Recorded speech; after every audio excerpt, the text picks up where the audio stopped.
Well, I want to welcome everybody to this Zoom space from this place where Bunnell Street Arts Center stands, Denina land on Kachimak Bay, or called Kachikmak by the Supiak people.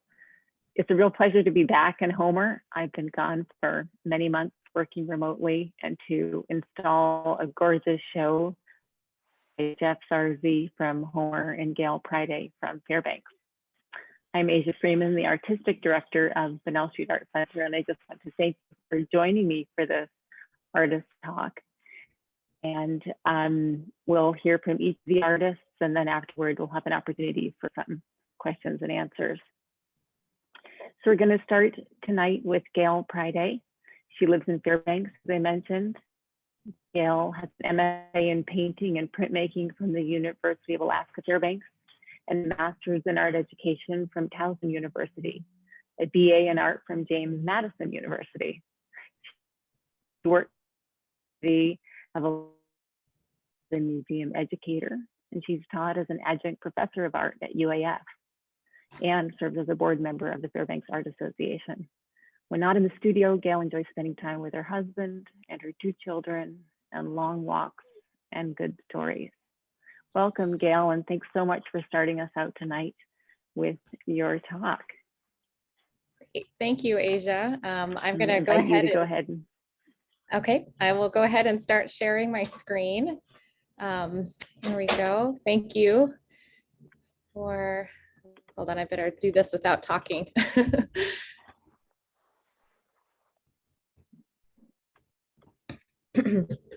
Okay, so is it there? Can everyone see my screen at this point? We're there. Great. Thank you so much, Asia, for the introduction. I just left Homer this morning. I had a wonderful time. I'm actually meeting from a hotel room in Anchorage, because we're heading back to Fairbanks tomorrow.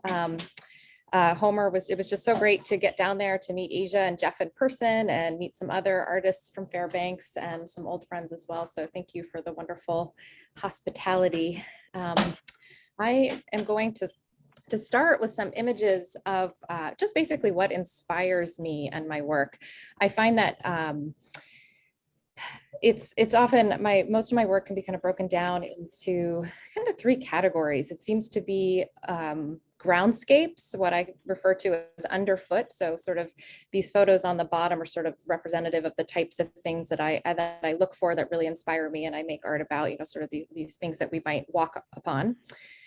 Trees up close, and the more fungus and personality and scars, the better. I'm really interested in that. And then landscapes, and the landscapes tend to really focus on a story of the seasons and the things that are that you might see every day, you know, rather than the grand Alaskan scenery. I tend to focus more on smaller, more intimate aspects of the landscape, and also just these things that we see every day. So I'm going to start by walking you through the gallery. If you were to walk in and turn left, you'd sort of start looking here around the corner. I included both reduction woodcuts and paintings, both oil and acrylic, in this show. And the woodcuts are the ones with the white mats under glass.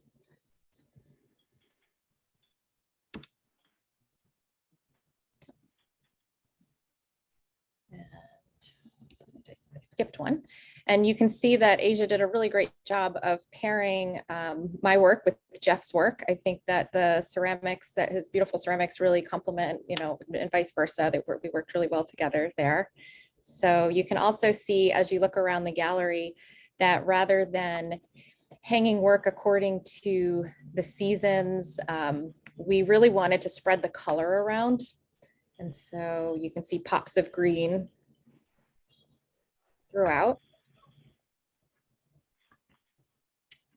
I think my screen is going a little too fast. Okay, there we go.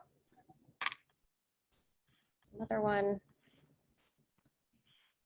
And this was just a really fun wall right here of some of the mini little 6x6 inch paintings, and I'll have more about those in a bit.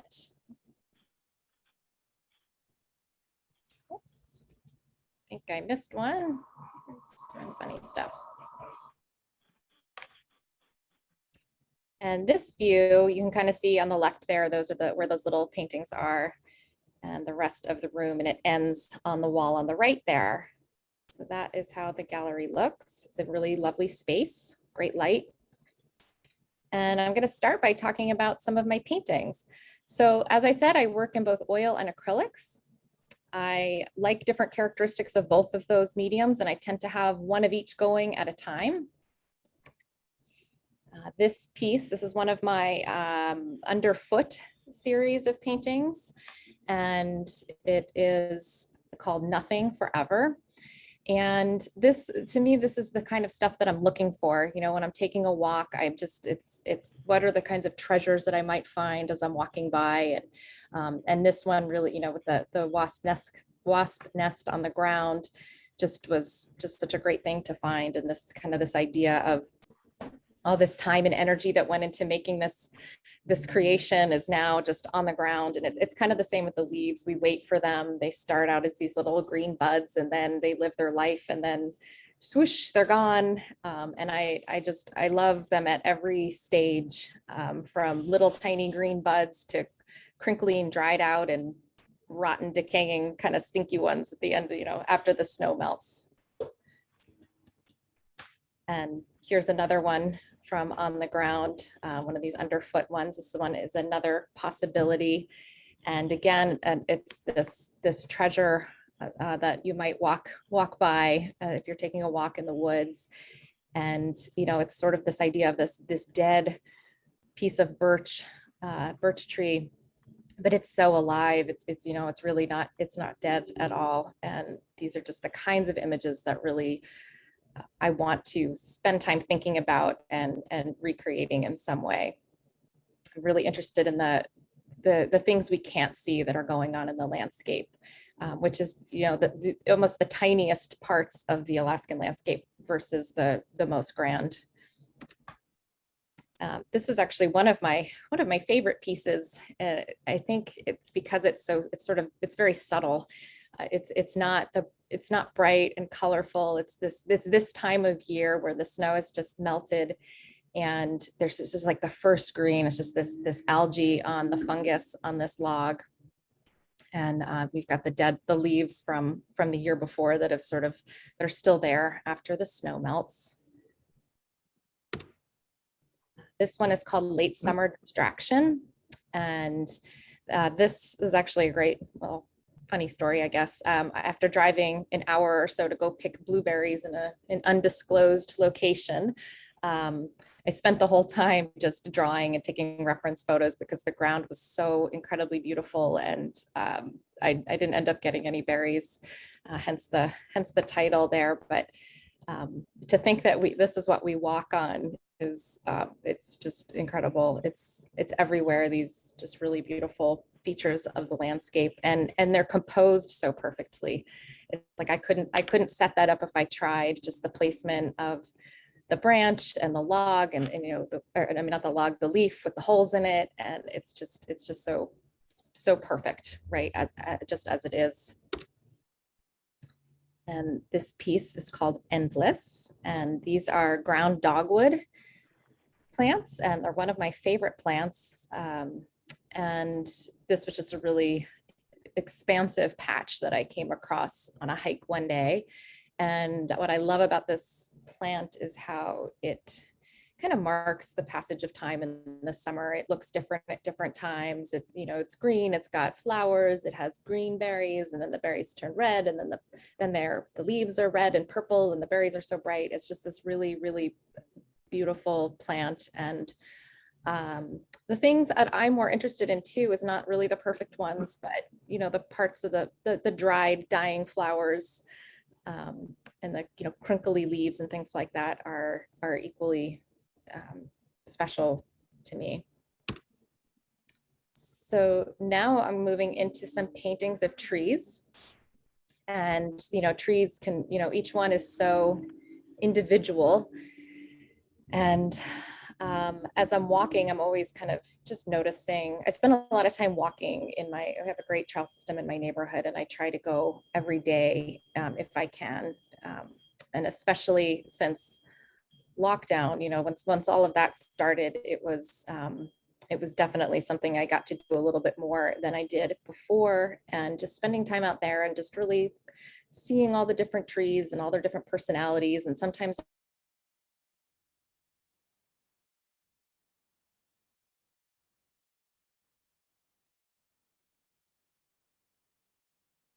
um, you know, from like winter solstice time, where the light is really dramatic. I got a message saying my internet is unstable, so I hope everyone can still hear me okay. This is In the Soft Shadows, another tree, and I know this one is about, just a tree that I found. It's scarred, and yet life is sort of coming back in different ways with all these lichen growing on it. And the mood of the day is important to me. And the shapes. I also, this one, I feel like you can really see that I paint. I don't really use a lot of washes or glazes in my paintings. It's more solid blocks of color. I think of everything, every color, it's like colors and shapes is sort of how I think of painting. And I think that has a lot to do with the fact that I make a lot of woodcuts. And so I think my painter and printmaker brain are very connected. And, after I start a painting, there's a very serious focused part of really looking at something and trying to get it accurate. And then it's the fun part of really pushing certain patterns and shapes to make it my own. This is another tree portrait here of Blue Winter. And this is sort of your typical December in Fairbanks day on the ski trails, where you just have this really interesting blue light. And again, it's these trees that are just, there's nothing, they're ordinary, but I guess extraordinary at the same time. And that's what really attracts me to them. And this one is called At the Edge of the Road.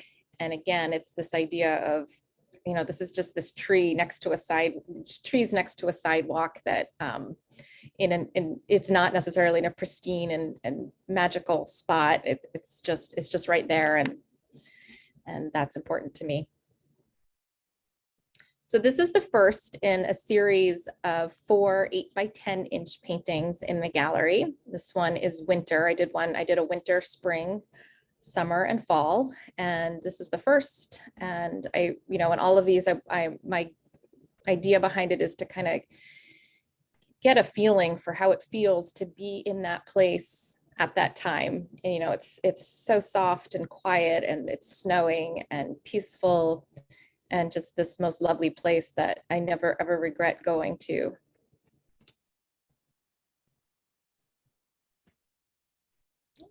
Oh, that went too fast.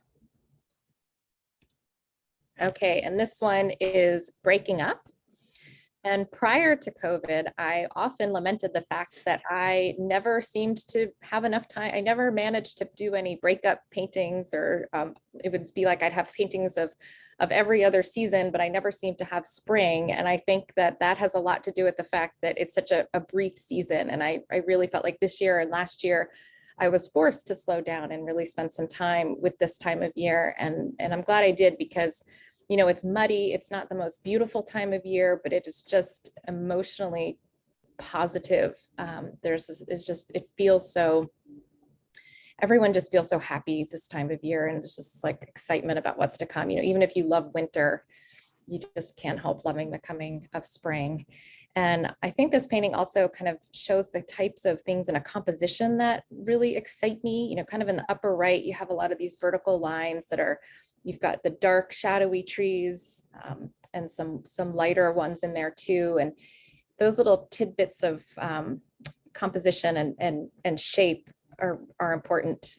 That's the kind of things that I get excited about. And also just you kind of the angles of like on the snow in the front, and some of the mud back there and the lines. That's the fun stuff that I really like to add to my work.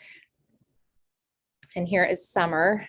It's always kind of amazing to me to think that this is the same planet that we were in a few months ago, with summer, where you've got every single possible shade of green and it's hot and there are mosquitoes and life and everything is just so vibrant. And with this painting, it's like, I want you to get a mosquito bite looking at it. It's kind of how I feel when I painted this one.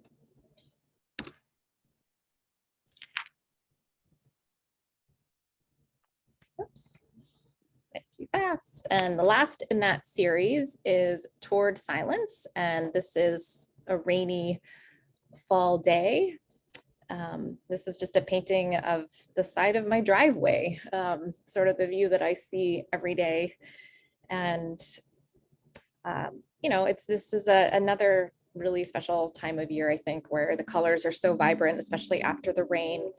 And it's kind of exciting, I think, to think about, the coming winter. It's time to make soup and be cozy by the wood stove again. And so this next series is 12. I did 12 little 6x6 paintings, and one for each month of the year. I'm going to show you each a little more close up, but this is how they look together in the gallery right now. So starting on the top left with January and ending with December on the bottom. And I liked arranging them this way because you kind of have, it's kind of neat to see the blue or the cool tones on the top left and the bottom right, and then the more colorful months in between. And with these, I really wanted to think about, what is the most important feeling I get from each month. And so here's the first three here. We've got January, February, and March. And I apologize, they seem a little bit more blue in these pictures than they actually are. The colors are a little bit more vibrant on my screen here. But it's soft, low light. It's low light and a stillness, I think, in January and even in February, but like a little bit more light in February. In March, I think of longer shadows and a little bit more movement as the sun is coming back and you want to get out and move a little bit more. And we have April, May, and June. So again, just finding that, the melting snow and that kind of cool, damp feeling and the running water that you might hear in April as you're taking a walk. And then May, May, gosh, it changes so much. You think right now it does not look like this in May, but it will in another couple of weeks as everything starts to turn green. And then in June, we get the added bonus of not only more green, but flowers, and in this case, the roses, wild roses, which are all over around where I live.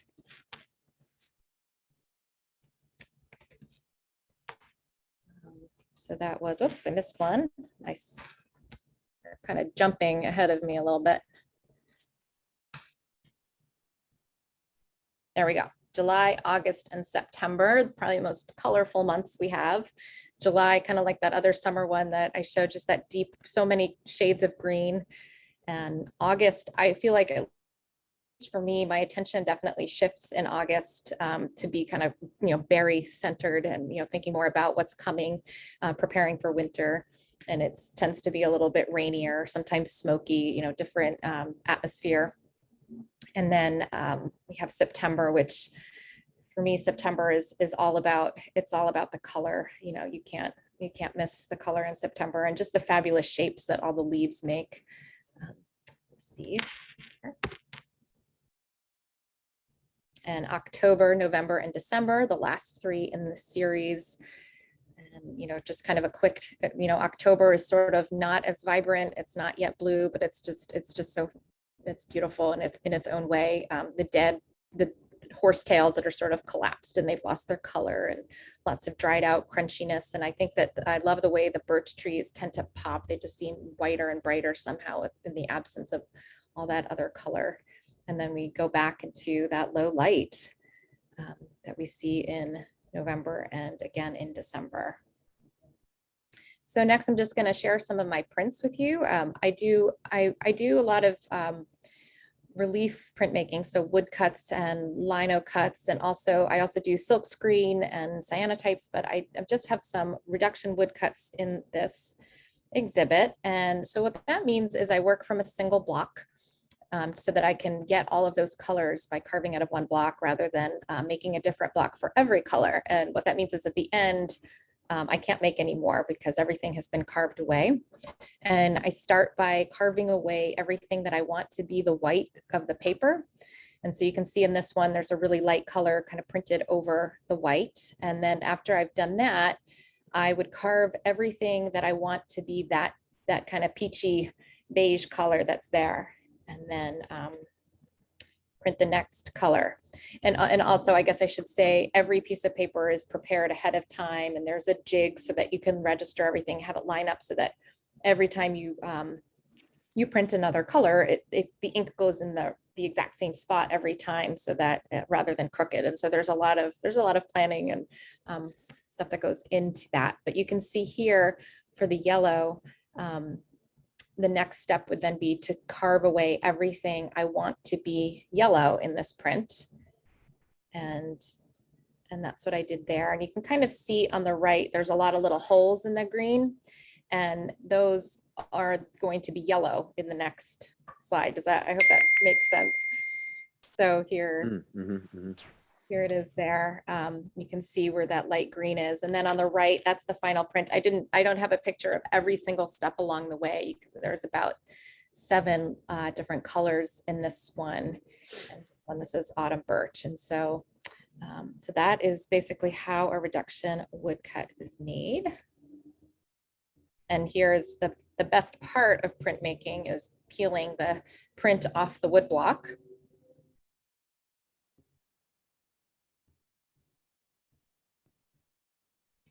I think I went too far there. And that's the one that I was just peeling off right there, winter birch. And the subjects of my prints are very much the same types of things that I paint.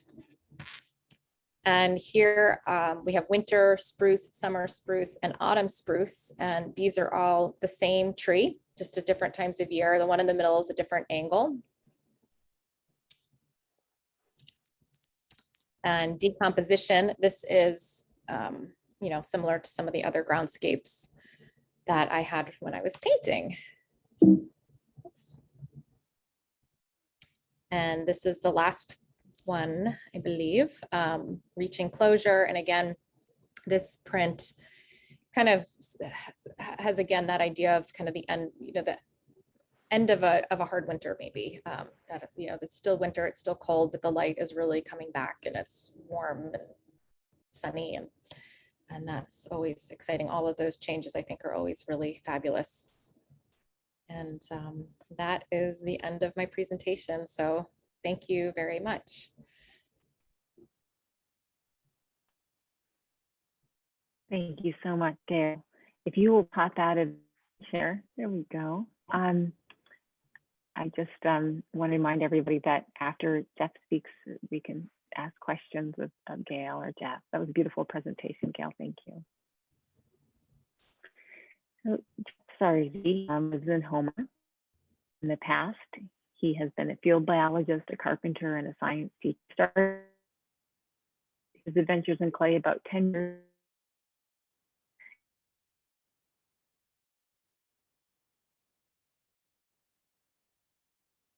School of Craft with a potter. He continued to explore the ceramic process by attending workshops annually. Currently, he sells work in galleries throughout Alaska and online. So Jeff, we're so excited to visit your show, and I want to invite you to screen share and give us the exhibit tour. Thanks. Okay, thanks.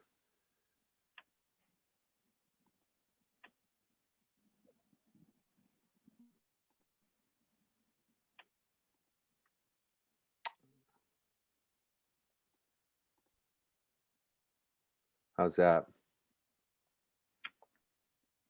That's Can you great. see it? Great. Thanks, Asia. Yeah, 2 years ago, excuse me, 1 year ago, Asia proposed this show to me, working, sharing an exhibit with Gail, and I started following her on Instagram, and it was like, oh wow, that's great. It's such a nice fit, because of my biology background and how it reflects through my process.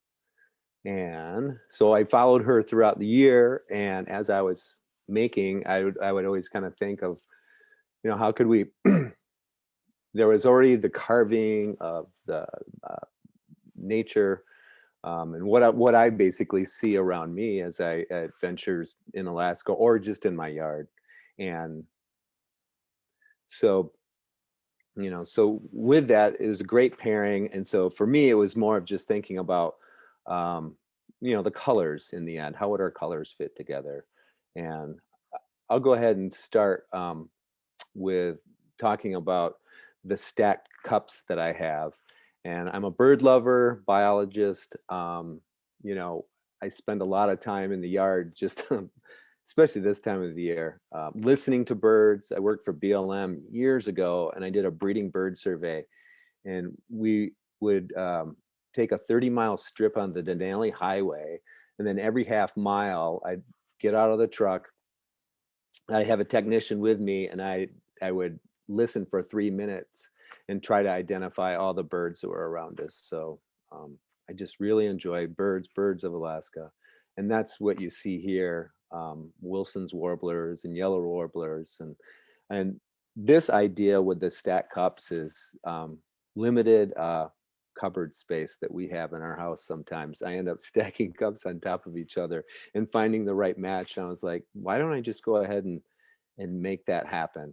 And so I'll start this presentation off with these because it reflects my basic process of carving. I apply a black slip on my pottery when it's green, about leather hard, and then I take either photos or drawings and take tracing paper over that, trace it, and then I put packaging tape over that, and then the packaging tape goes around for birds, not for leaves and trees, but for birds and caribou and the animals. And then I'll put that on there with a pointed pencil.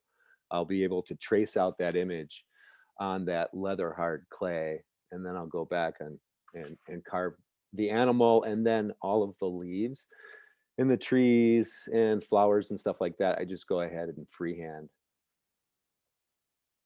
And these mugs, white liner, but they have handles that are crystalline glaze, both green and the brown.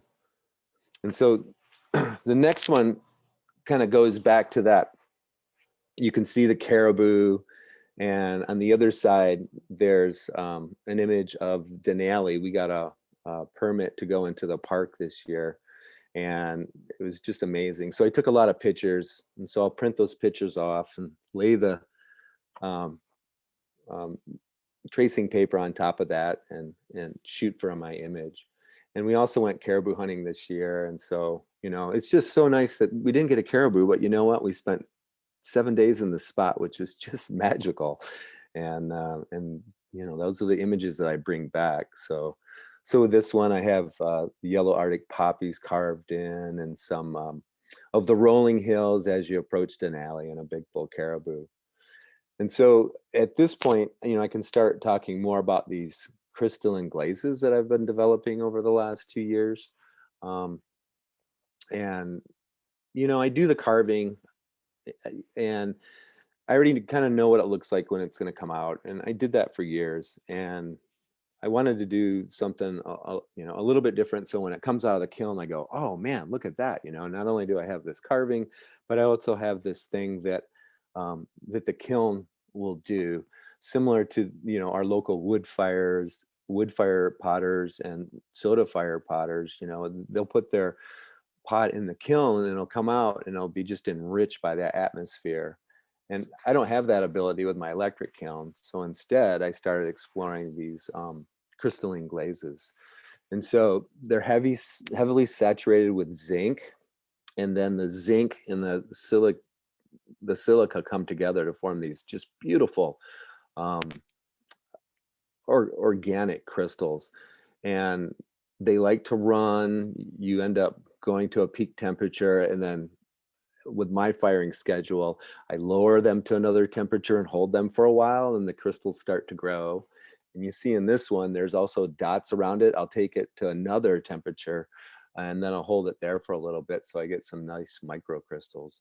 And during that process, you know, the glaze starts to move and flow, and you have to play with it. A lot of glaze testing is involved with this. And so here's a growler set. This also reflects the theme of my show, which was coming together. You know, after this year of COVID, I wanted to do something where, you know, we're so looking forward to getting together with friends and family, and, you know, sharing a meal, sharing a beer in this sense, sharing desserts, sharing snacks. And so that's part of the theme of this show. But also about January, I started thinking about putting pieces together. So it was coming together not just socially, but for me to expand my craftsmanship as a potter. So that's represented in this piece right here. So, you know, it's bringing together the tray with the bottle and the small goblets, which are, you know, they're two parts when you look at the goblets. So I had to throw the base separate from the cup part. And then in the bottle itself, I threw a hollow cylinder, and then, you know, made a floor once I manipulated that oval shape for the bottle. And the same with the top. I created it. I threw a flat surface and then put it on a mold which was slightly convex, and then threw another part to create the flip bottle cap there. So, and this is, you know, back to what Gail was saying about, you know, walking through the woods. This is a pine grosbeak, and it's elderberries, and that's what we have in our backyard. These guys are our local denizens of our forests here, and they really like those elderberries once they get ripe later in the summertime. And this is a cordial set. We have several berry bushes around here, and so blackberry currant is our favorite, and that's what I thought about when I made this one right here.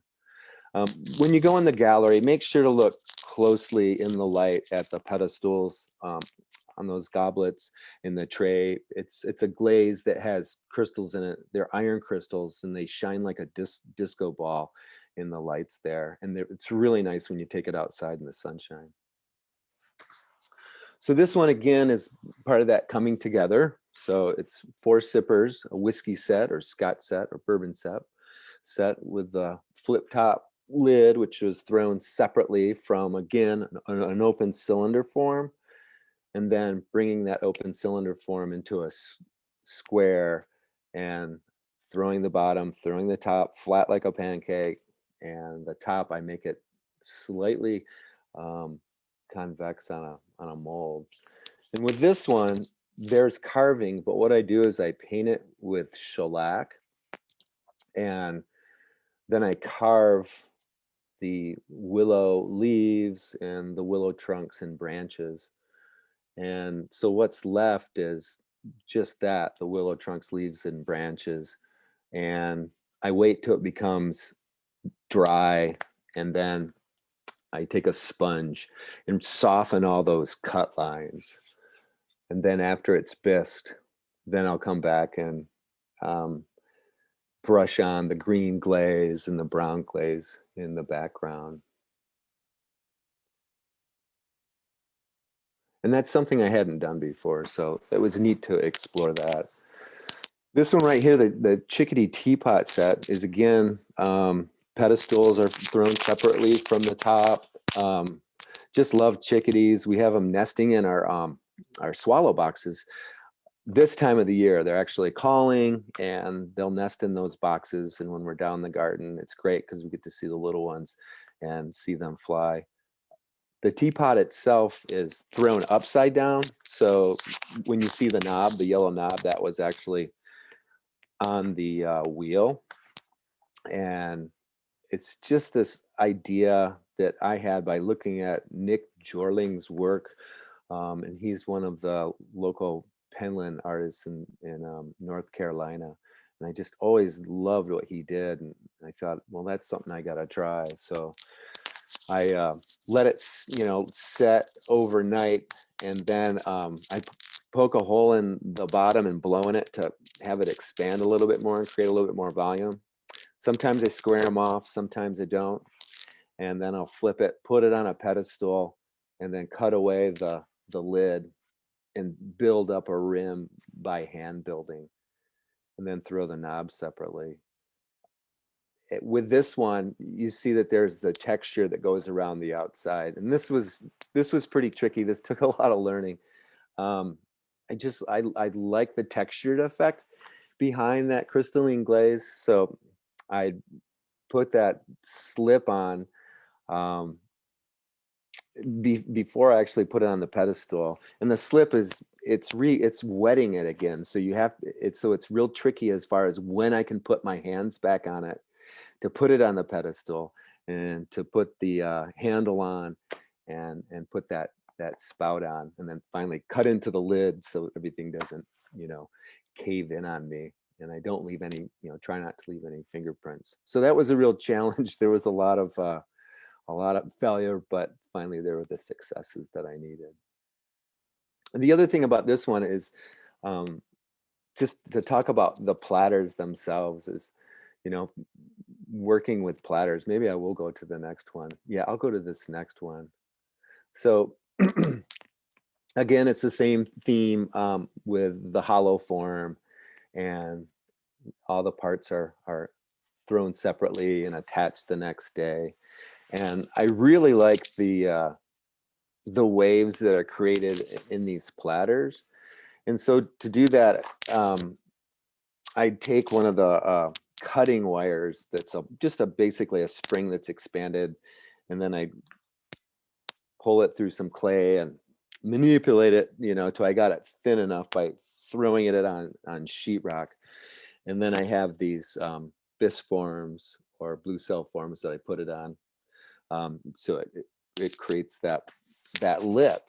And I ran into a problem at some point, I think it was in March, where they just all started cracking a little bit on the edge. And so I think for every one of these little platters you're seeing, there was probably like 1 in every 3 were successful for a while. And eventually I found out what the problem was. Here we have a vinegar and oil bottle set. And then, and similarly to that last one, these are all shellac resist. This pitcher, I often just threw a pitcher, and it was a pitcher. And I'll never forget Cynthia Bringo, my instructor at Penland, when I threw my first pitcher. She just kind of was like, oh man, basically, you got a ways to go on these, because you want them thin. You're carrying water. You don't want a lot of weight in them. And I think it's finally been, 6 years now, I finally feel comfortable about pitchers that can hold water and pour. And when they pour, the water's cut off and there's not a drip. And so here I attached a lip that really is successful in doing that. And this tray, creating the lip on the bottom, was a challenge. That's thrown separately as well, and then put on the flat base, which when you look at it, it also has the nice wiggle of like the waves. This one has some really beautiful crystals that go all the way around the edge. And again, it's the shellac resist. And I keep showing willows because when I look out my window in my studio, at least the glaze room itself, it's willows, and it's just beautiful to watch it. It's something I see every day. I see, right now it's the chickadees bouncing around and some of the red poles, and pretty soon it's going to be the warblers. And I just love that environment, and I like being lost in that environment. So here we have a sangria pitcher set. It could also be for margaritas. This next one has no carving.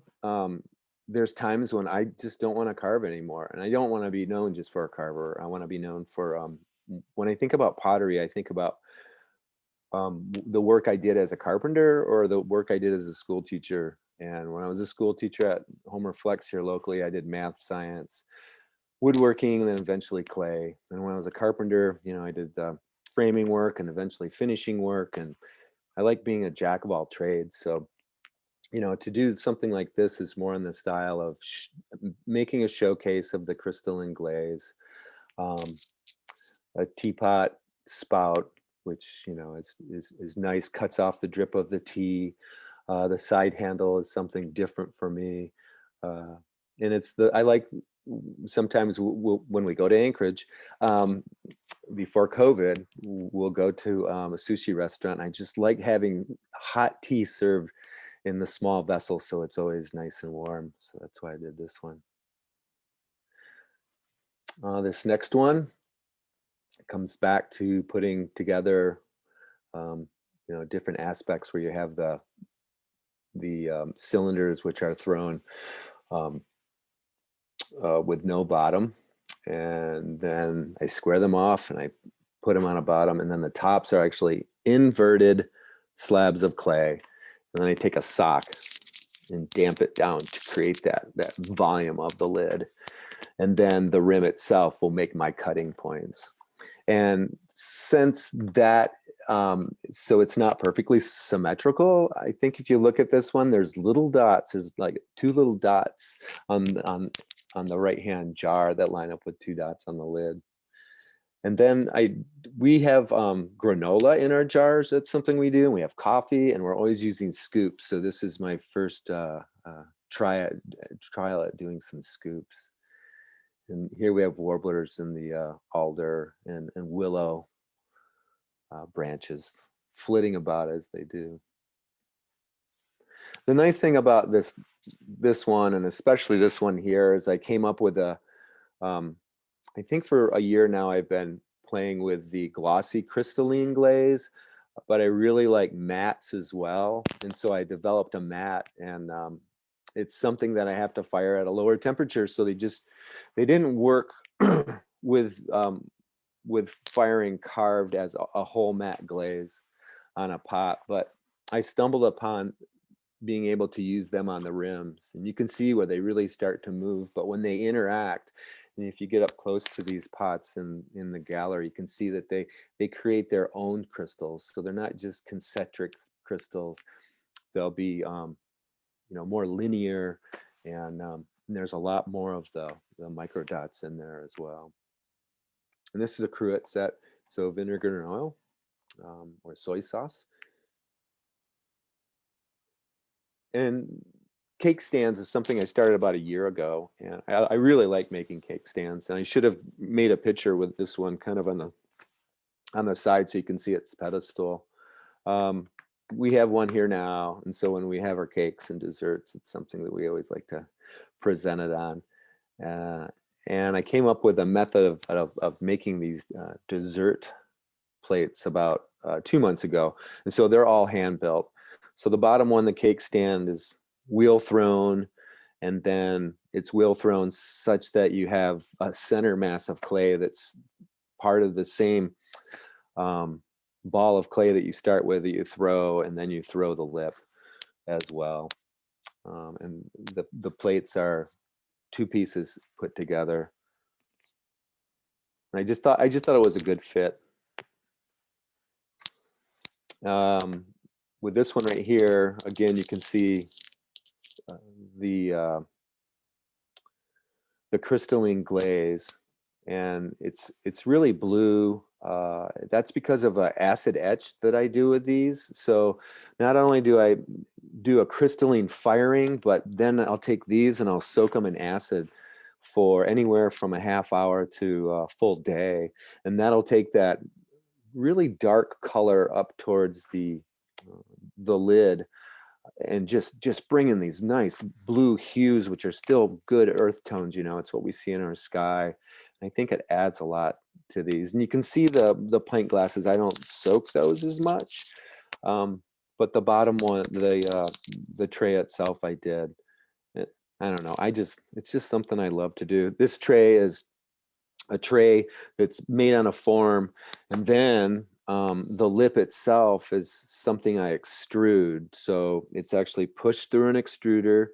I made the die myself out of plastic such that it has an opening that fits onto the lid like that. And I really like doing these. I don't do them enough. The reason is because I just have to have everything lined up. The clay from that extruded piece and the clay of the platter itself have to be at the same moisture content, or if one shrinks before the other, then you got problems. So here's another Willow Japanese teapot set. And this one is, again, acid soap, not as much. The wiggle board, the wiggle carved platter, and the reference to willow. This is just this thing that I started doing since about January, where everything isn't fully carved, but there's just panels that are carved.